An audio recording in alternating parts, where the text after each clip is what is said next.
Link between stresses and associated deformation.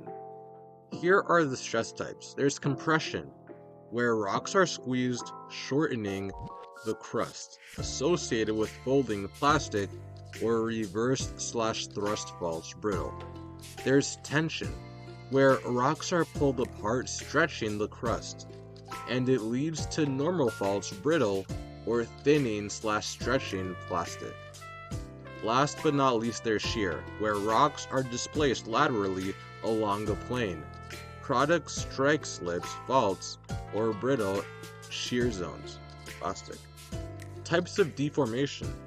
So there's elastic deformation, which is temporary and reversible rock return to their original shape when stress is removed, and it occurs under low stress and strain levels. There's plastic deformation, which is permanent ductile deformation, where rocks bend or flow without breaking. It's common under high temperatures and pressures, and it produces features like folds.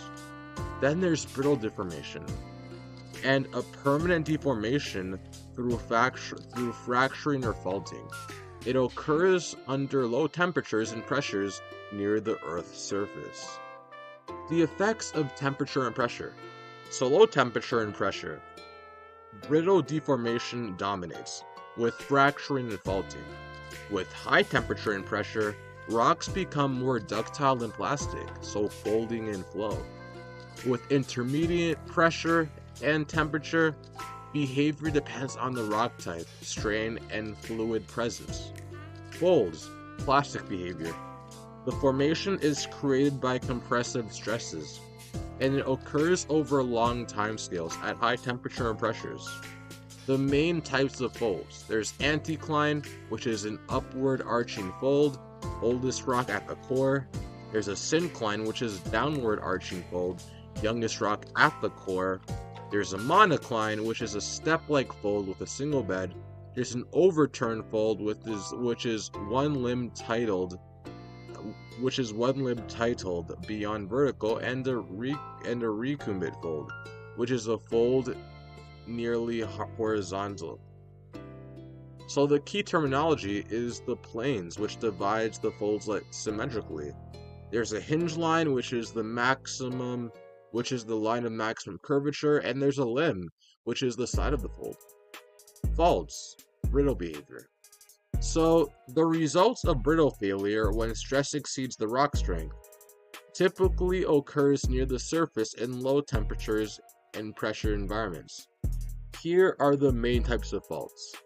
A normal fault is caused by tension, hanging wall moves down relative to the footwall.